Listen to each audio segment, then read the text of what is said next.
The Economist.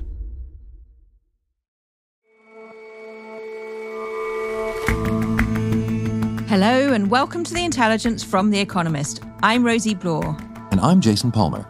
Every weekday, we provide a fresh perspective on the events shaping your world.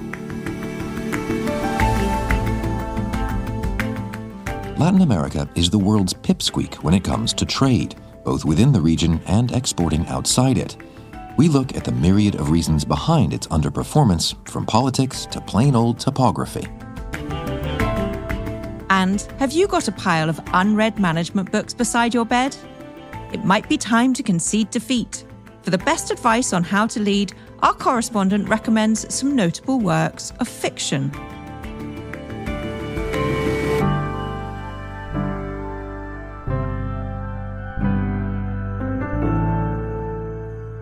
But first,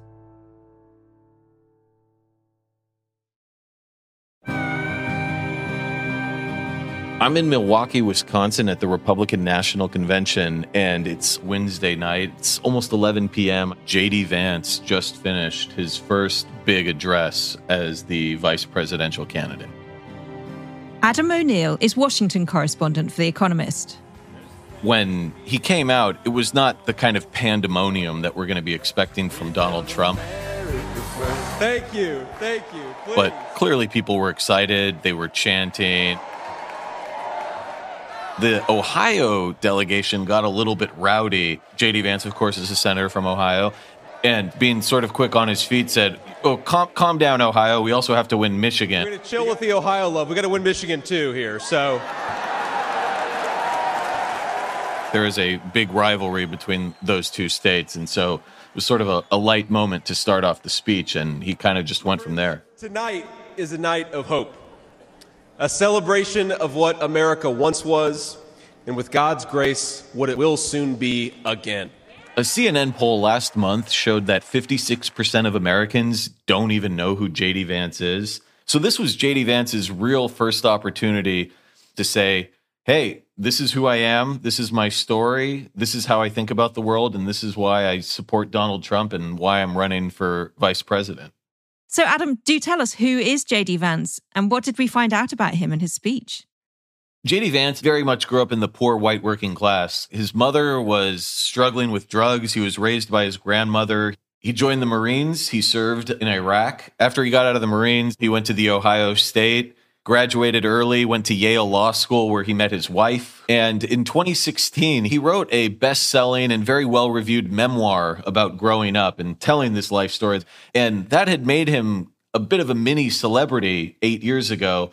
He starts getting booked on cable news. He's writing for The Atlantic. NPR listeners are very interested in what he has to say. And after Donald Trump wins, he becomes even more famous as someone who can explain the white working class and why they would vote for a guy like Donald Trump. And at the time, he was deeply skeptical of Trump. He called him cultural heroin. In a private message, he compared him to Hitler. And over the course of Donald Trump's first term, J.D. Vance starts to soften. He becomes very much a Trump fan, just defending Trump in basically every context. And once he'd made that transformation from critic to superfan, when did Vance get more formally involved in politics and run for office? In 2022, he decided to run for the open U.S. Senate seat in Ohio. A moderate Republican, Rob Portman, had been retiring, and he barely squeaked through in the primary because of Donald Trump's endorsement, and he won in November, and he's been in the Senate ever since. Just a short 18 months ago, he arrived, and now he is the vice presidential nominee, and if he wins, he'll be a heartbeat away from the presidency. That's an astonishingly rapid rise, which, as you say, means that most people don't know him. So if the goal of his speech on Wednesday evening was to introduce himself to voters, what did he have to say? He told his life story while sort of interweaving it with policy. I grew up in Middletown, Ohio. A small town where people spoke their minds, built with their hands, and loved their God, their family, their community, and their country with their whole hearts. He talked about how Joe Biden had voted for NAFTA and had sent jobs to Mexico. When I was in the fourth grade, a career politician by the name of Joe Biden supported NAFTA, a bad trade deal that sent countless good jobs to Mexico. And later, Joe Biden, he had voted in favor of the Iraq War, where he was deployed. When I was a senior in high school, that same Joe Biden supported the disastrous invasion of Iraq. And at each step And all of these different policy conversations were sort of mixed up with his own life, the community he grew up in, and how it was devastated by the elites, as he describes them. This was not a typical Republican speech. This wasn't Paul Ryan at the 2012 convention speaking about supply-side economics. J.D. Vance was focused on criticizing the ruling class, calling out Wall Street, even using the word big business as a pejorative. Joe Biden screwed up, and my community paid the price. And how well do you think that message landed? Politics is unpredictable, so we'll have to see, right? But we can note a few basic things. One is that J.D. is not a very natural charismatic speaker in the way that Donald Trump is. At one point, everybody in the convention hall, we could hear them chanting, "Joe must go," over and over. And sort of flatly, J.D. Vance just says, I agree. I don't want to sell him entirely short. There were some really heartwarming moments. When he spoke about his grandmother, it was genuinely funny. Mamaw was in so many ways a woman of contradiction. She loved the Lord, ladies and gentlemen. She was a woman of very deep Christian faith.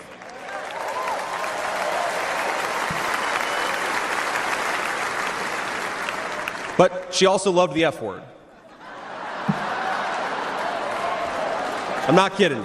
And at one point, he introduced his mother, who was there. The movement is about single moms like mine. And I'm proud to say that tonight my mom is here. 10 years, clean and sober. I love you, Mom. It was almost an electric feeling. And people started to chant, JD's mom.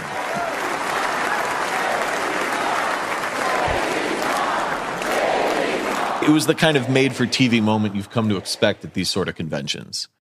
Given his inexperience, why do you think Donald Trump picked Vance for vice president? Donald Trump liked JD. He often hires people who he would see on TV and thought were effective. And in the end, it came down to really two choices: the governor of North Dakota, Doug Burgum, and JD Vance.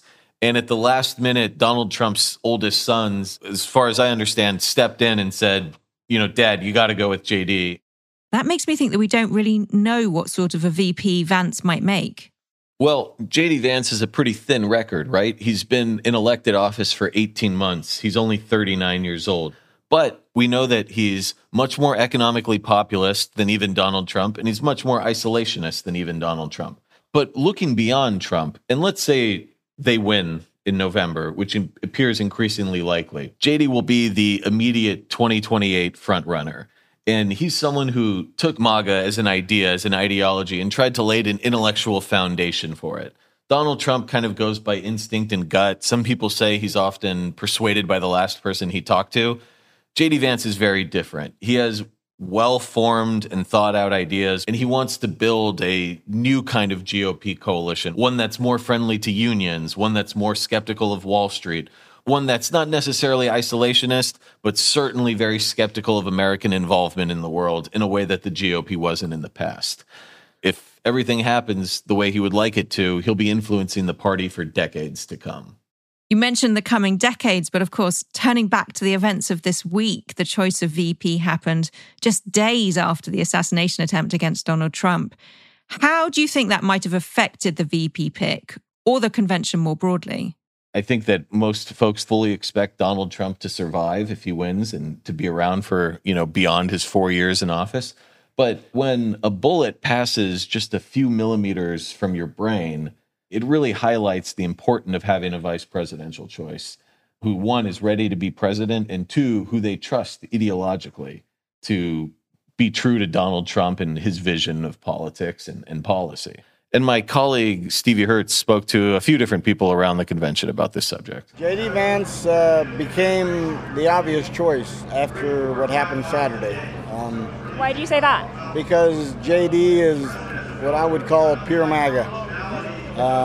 And Trump needed a strong ally on this ticket, especially now.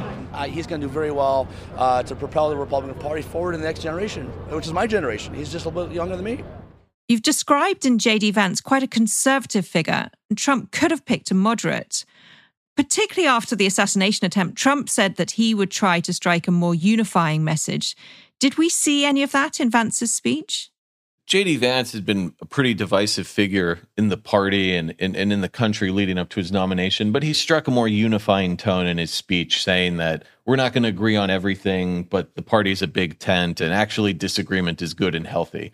And we're waiting for the big event, which is Donald Trump's speech on Thursday, and he's hinted that he's also going to have a more unifying message. And they'll be talking about that on our podcast about U.S. politics, checks and balance. We've concentrated here on the Republicans, but obviously it's been a really hectic couple of weeks in the campaign for both parties. And I'm thinking particularly here of the discussion among Democrats about whether Biden should still be a nominee after his disastrous debate performance a couple of weeks ago. How do you think that has affected the Republican convention?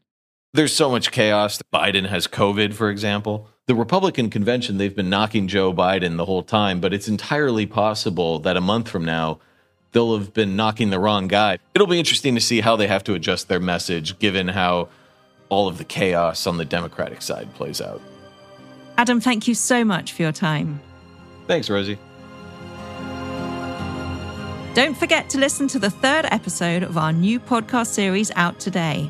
Boom, the generation that blew up American politics, traces how the cohort born in the 1940s was shaped by the events of their day and how they came to define American politics. You need to be a subscriber to listen. Search for Economist Podcast Plus for the best offer.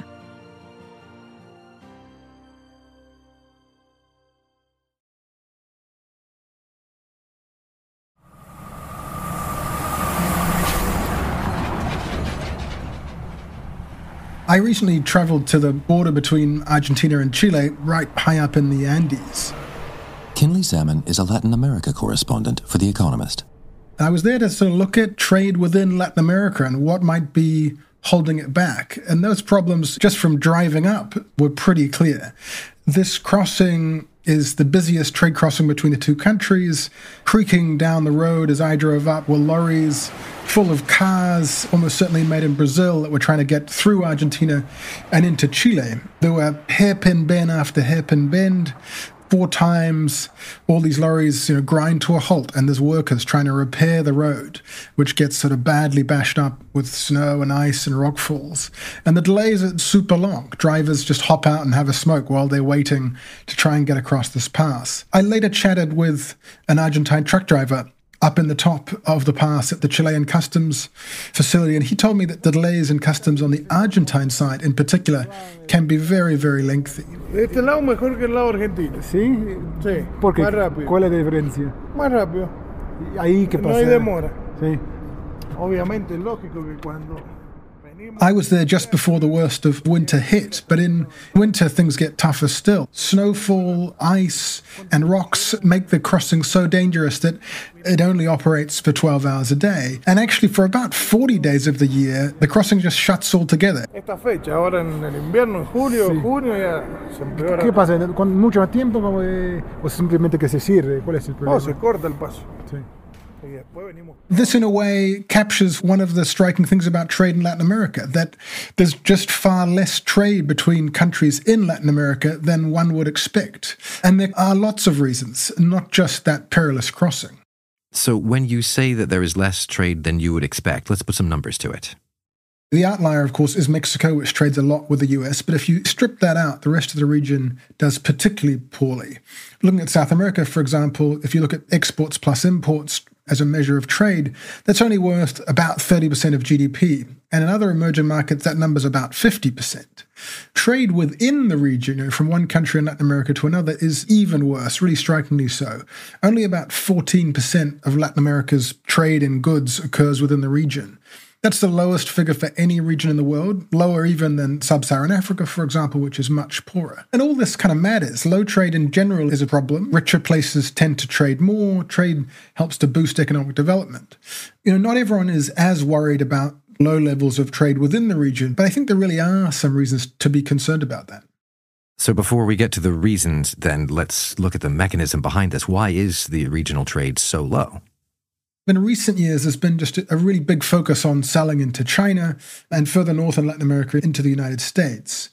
But the sort of risk here is that if demand in China slows, or indeed if tensions between China and the United States increase, Latin America risks either having weaker trade with those big partners, or even losing one of them altogether if they're forced to choose. And so boosting regional trade would be an alternative to being sort of exposed to those geopolitical machinations. And then there's a second issue as well, which gets to Latin America's economic development. Latin America's exports at the moment are heavily commodity-based, things like copper, for example. But if Latin America could trade a bit more within the region, it might be able to combine goods and parts from different countries in Latin America, create what they call regional value chains. And the products that you can do that way are often more competitive or higher value products. Purely hypothetically, think of some dried bananas for sale. If you produce the banana most cheaply in one country, but the packaging or the labels coming from somewhere else might be cheaper, and combine all that and export it globally, and you'd do better than if you try to do it all in one country.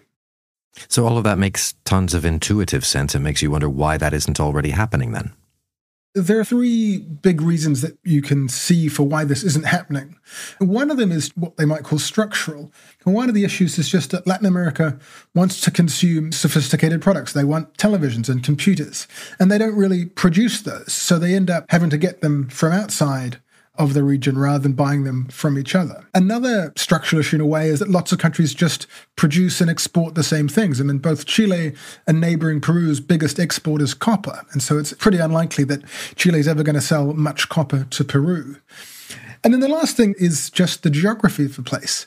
South America, for example, is 4 times the size of the European Union and has the world's longest mountain range and the largest tropical forest right in the middle of it.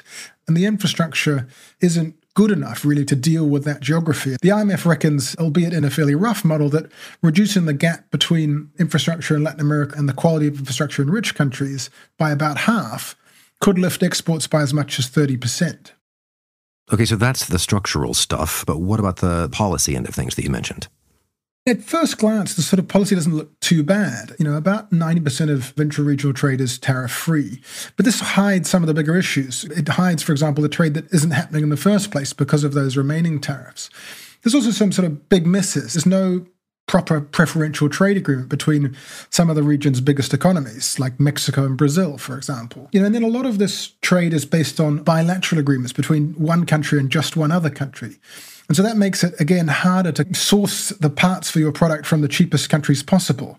One estimate suggests that this, in a way, is equivalent to about a 15% tariff. And then, you know, it should be said that in South America, there's just quite a bit of appetite for protectionism. Argentina, for example, taxes exports, a rarity these days in rich countries.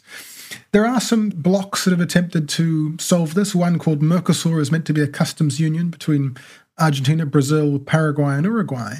But that hasn't worked very well either. It did briefly boost trade between its members, but that's now fallen back to those similarly low levels as the rest of the region. And in fact, trade between Mercosur and the rest of Latin America is particularly poor. And quite apart from the policy, what about the regional politics? Well, unfortunately, that complicates things too. Another attempt at a regional trade bloc was the Pacific Alliance. That's a deal between Chile, Colombia, Mexico, and Peru. It was launched back in 2011, and it was meant to be a model, really, for how this regional integration could both boost trade between those countries, but also make them more competitive in what they export globally. Since that was introduced, there have been changes in elections in those countries. The new leaders, in many cases, are less keen on the deal and perhaps on free trade in general.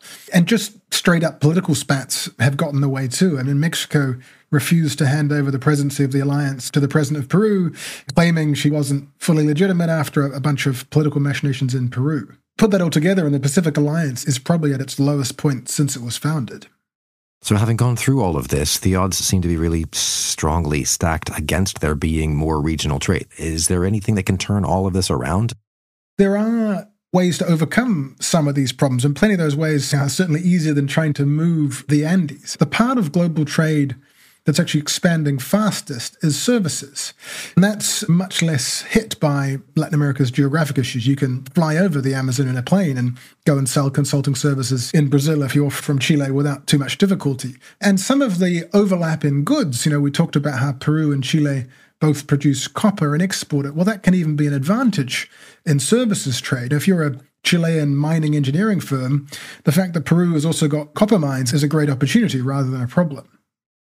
For now, intra-regional trade in services is still pretty low, but it is growing. In Chile, for example, last year, services exports leapt by about 50%, mostly within Latin America. And so I think there is, not just for Chile, but for the whole region, really big potential to be realized still.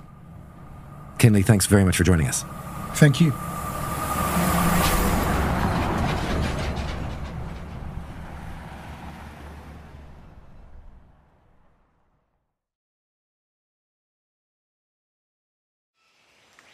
He inspired neither love nor fear, nor even respect. He originated nothing. He could keep the routine going. That's all. As a description of a typical middle manager, it is hard to surpass Joseph Conrad's Heart of Darkness, where the narrator, Marlowe, gives his view of the boss of Central Station. Kenneth Cukier is the deputy executive editor of The Economist. What he sees is that the whole place is in complete disarray. There's literally no order and no true integrity of management. Everyone is out for themselves, and everyone is incredibly inept. And I have to wonder, isn't this like what it's like in a typical business in which a very good manager and leader walks in and says, "What in the world is going on here, guys? Who's doing the work?"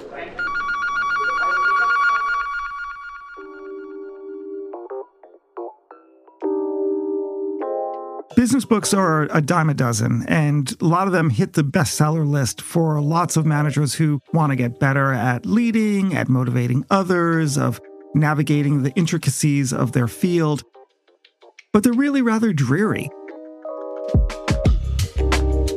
And if you wanted to really understand the human condition and how you need to act to either do a good job or avoid being a bad boss, you'd be far better to go to the classic works of literature, plays and novels, whether it's Shakespeare or Goethe or Milton, to understand just how petty business can be, but also how glorious it can be when you do it well. The great books teach us not only characteristics that we can all appreciate, like honesty and empathy and maybe commercial acumen, but also things that we look away from but are actually a part of business life, like the vanity and the pettiness and the greed of our colleagues, as well as their rivalry and ambition that might actually be our undoing.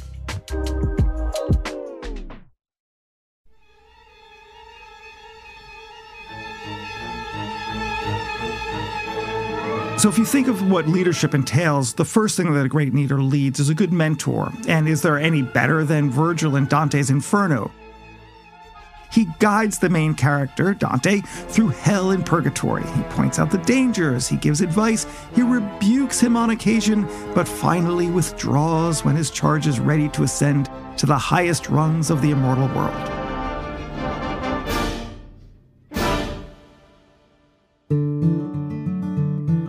Now, the next essential quality for management is motivating others, and truly the best and most emblematic is Tom Sawyer. When he's forced to whitewash a fence, rather than play with his friends, he's so dispirited, but then he realizes he can manipulate them, and he concocts a way to get everyone so excited, all the other local kids to do it, that they end up paying him for the privilege of painting the fence, and he can just watch it from under the shade of a tree. Yes, it is manipulation, but B-schools call it psychic rewards.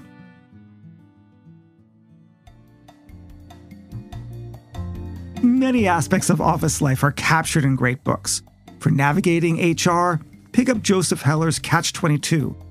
On dealing with the finance department, what's better than Franz Kafka's The Trial? Pick up Goethe's Faust on the need to read the contract terms. For holding meetings, crack open William Golden's Lord of the Flies. And for IT support, Beckett's Waiting for Godot.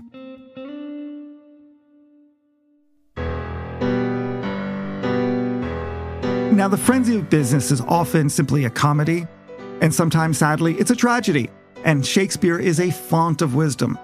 In Richard III and Macbeth, they're terrible leaders. One is hubristic, the other one is murderously ambitious. That said, Shakespeare can be usefully read in a different way. For example, Lady Macbeth has lots to teach us on how a non-executive director can work the system. King Lear stresses the importance of succession planning.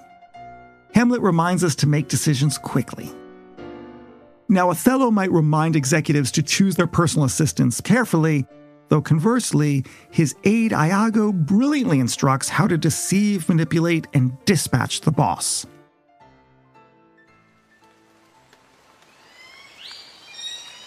Heart of Darkness not only depicts bad management, it's more effective at teaching leadership skills than the classic business book canon like Start With Why, Never Eat Alone, or Who Moved My Cheese. The horror. The horror.